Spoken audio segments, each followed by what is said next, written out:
লের সননে আল্লাহুম্মা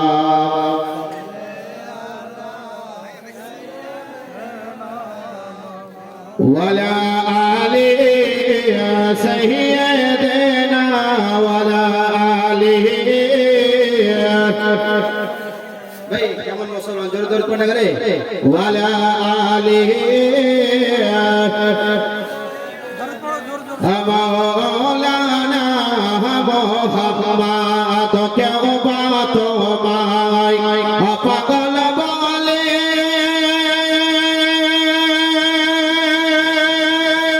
কেউ বলে সাধু গার কেউ বাত মাই পাগল বলে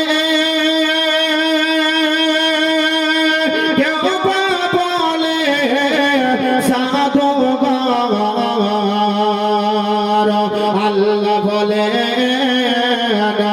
হাবিবুল্লাহ আল্লাহ বলে হাবিবুল্লাহ তুমি আমার পায়গাম্বার আল্লাহুম্মা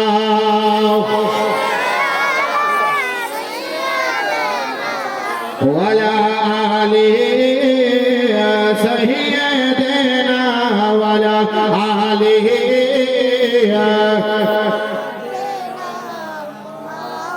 লানা মুহাম্মদ কোথায় আছো মায়ার নবী আমাদেরকে ছাড়িয়া কোথায় আছো দয়ার নবী আমাদেরকে ছাড়িয়া তোমার এতিম উম্মত পাদে তোমার এতিম উম্মত পাদে নবী নবী বলিয়া আল্লাহুম্মা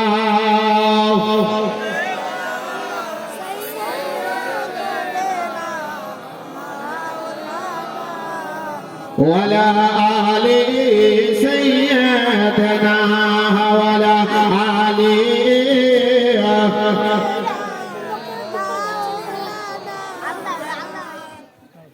সাল্লাল্লাহু তাআলা আলাইহি ওয়াসাল্লাম।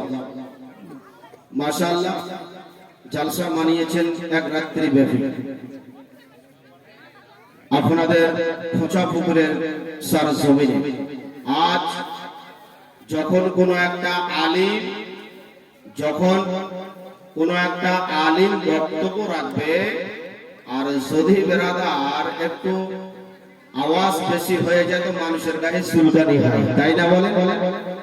আর যদি এটা ডিজের কোনো গান হতো ঠিকঠাক করে যদি বাস্তব কোনো ডিস্টার্ব হতো এ হতো না হতো।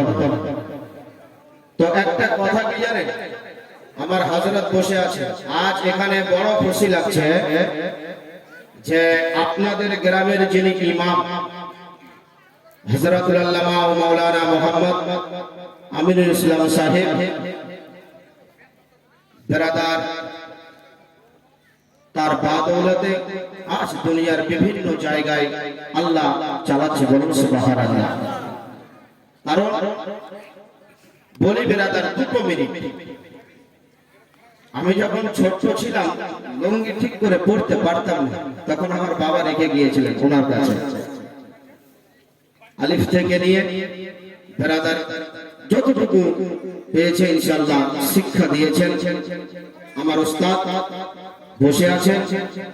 আর আজকে আরেকটা সব থেকে খুশি লাগলো যে আপনারা ওই যে অপারেটর বসে আছে, এরা আমাদের তিনজন বসে আছে, আমাদের ক্লাস সাথী। কথা বুঝতে পারলেন? ওখানে তিনটা লোক বসে আছে না, তিনজন আমার হচ্ছে ক্লাস সাথী। মাশাআল্লাহ খুব ভালো লাগলো। আরেকটা কথা, আমার ওস্তাদ বসে আছেন, দয়ার নবী মুস্তাফা যখন হাদিস ও কোরআনের বাণী প্রচার করতেন বা বলতেন, সাহাবী রাসূলরা গুটে গুটে গুটে গুটে বসতেন, তারা সুন্দর করে শুনতেন। আর সেই জায়গার মধ্যে আবার কেউ দূরে থাকতেন, তারা উতবা, সাহিবা, আবু জাহেল, এরা নবীর কথা শুনতো না, এরা দূরে থাকতো। বলুন সুবহানাল্লাহ। তো মুসলমান এই বারবার আসেন ভিতরে, বসেন ভিতরে, এটা আজ থেকে শুনছেন? বলেন, আজ থেকে শুনছেন? সেই বেরাদার ইসলাম শুরু হয়েছে, আসেন দাদা, বসেন দাদা, বসে যান দাদা। কিন্তু মুসলমান এখানে আলিমের কোনো দোষ নাই। মৌলভী সাহেব ডাকেন ডাকেন, মৌলভী সাহেব কি পাও ধরে নিয়ে আসবে? আপনাদের আল্লাহ তাআলা কি বিভাগ দেয়নি? আল্লাহ তাবারাক তাআলা বলে দিয়েছে, কোন মোল্লা বলেনি, কোন মুন্সি বলেনি, কোন বেরাদার প্রফেসর বলেনি, কোন পীর বলেনি, ডাইরেক্ট আমার আল্লাহ বলেছে যেখানে আমার গুনাহগার হবে সেই জায়গাটা হলো রিয়াজুল জান্নাত। আর এই জান্নাতের বাগানে মানুষকে কেন ডাকতে হবে?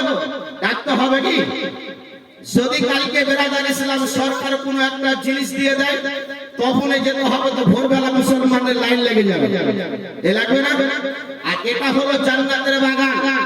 আর বিশেষ করে খুচা পুচারের সাল জমিনে বলে যায়, এয়ারপোর্ট থেকে যখন জালসা মারাবেন, জালসা থেকে মোটামুটি বেরাদার 1 কিলোমিটার দূরে জালসার মেলা লাগাবে।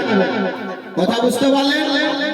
1 কিলোমিটার দূরে জালসার মেলা লাগাবেন, তাহলে জালসার হ্যান্ডেলে লিখে দিবেন জালসায় কোনো দোকান আসার দরকার নাই, কারণ এই জালসাটা কোনো মেলার বাজার নয়।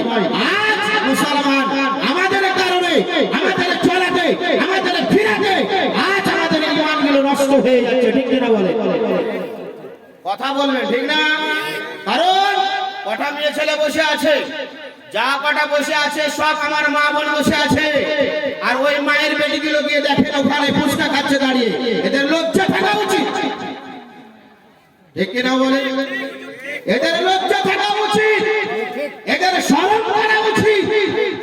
আমার মা বোনেরা বসে, ও মা তুমি একাই হেদায়েতের কথা শুনবা, তোমার বেটি মার্কা মারে ঘুরে বেড়াচ্ছে, লজ্জা লাগে না? আরে তুমি বসে তো তোমার মেয়েকে ঘুরে করে। আর যদি একটা আলিম কোনো কথা বলে, তো একটা আলিমের দোষ হয়ে যায়, ঠিক কিনা? বলে একটা আলিম যদি কোনো কথা বলে, একটা আলিমের দোষ হয়ে যায়। একটা আলিমের প্রতি আঙ্গুল দেখে কথা বলি, নবীর হাদিস শুনে রাখুন। আমার আল্লাহ তাবারক তাআলা বলে দিয়েছেন, আমার রাসূলুল্লাহ বলে দিয়েছেন ডাইরেক্ট, যদি আমার কোনো গুনাহগান করে, আমার কোনো প্রশংসা করে, আমার যদি ইজ্জত করে, কোনো আম পাবলিকের দ্বারা হবে না, ওয়ারাসাতুল আম্বিয়া একটা আলিমের দ্বারাই হবে, একটা আলিমের দ্বারাই হবে। আমার নবীর ইজ্জত যদি বাড়ে, আমার রাসূলুল্লাহ বলেছে আমার ইজ্জত যদি বাড়ে, আমার সম্মান যদি বাড়ে, একটা আলিমের দ্বারাই হবে। আচ্ছা ওতে কোনো এমন কোনো আম পাবলিকের দ্বারাই হবে না। রাগ করেছেন নাকি গো? রাগ করেন না বাপ, কারণ সমাজে দেখা যাচ্ছে, তাই না? বলে 3 রাত্রি আসে আহার সার জমিনে জালসা হলো বেরাদার, জালসার প্যান্ডেলে 200 লোক, আর মেলাতে বেরাদার মানুষের কোনো ভিড় করা যাবে না। বেরাদার যে বেটা সাইকেলে গ্যারেজ লাগিয়েছে, ওকে জিজ্ঞাসা করলাম, ভাই 3 দিনে কত হতে পারে? বলে মৌলভী সাহেব চোখ বন্ধ করে সাইকেলে গ্যারেজ 1 লাখ টাকা তো হবে, 1 লাখ টাকা তো হবে।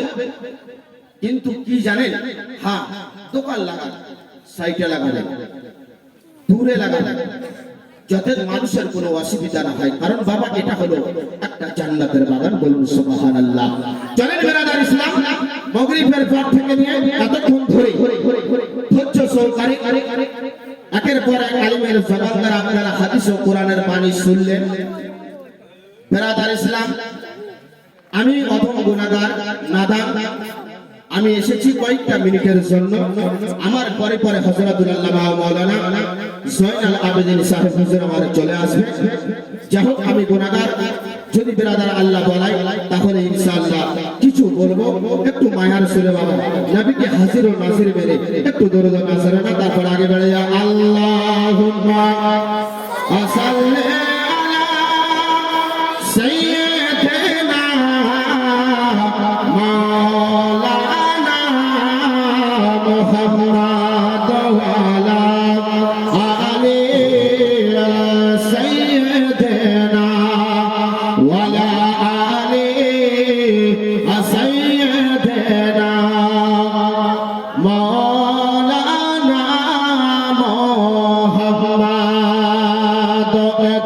হাসে আর ভালো লাগে না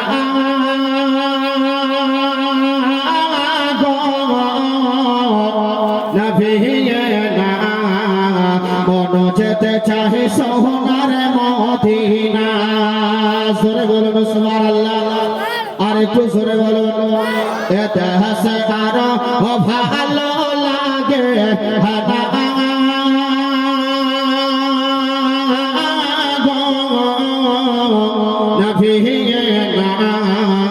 মন যেতে চায় সোনার মদিনা এতে হাসে আর ভালো লাগে না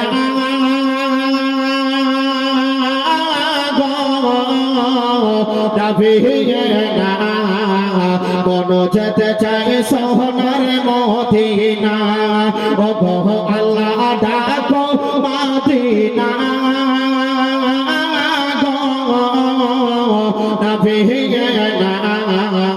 মন যেতে চায় সোনার মদিনা মনে বড় আশা আছে যাই বুঝে তোমার হতারে আরে মনে বড় আশা আছে যাই বুঝে তোমার হতারে দাদা বিনে যেতে পারলাম না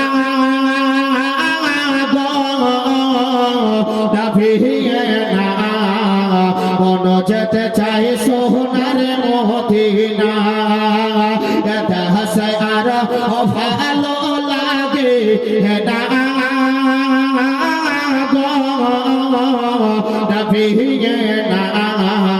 মন যেতে চাই সোনার মদিনা আরে মদিনা মাটি পেলে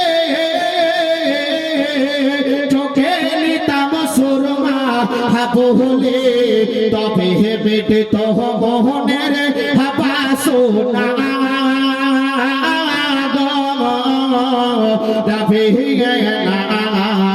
মন যেতে চাহে সোনার মদিনা এতে হাসে আর ভালো লাগে না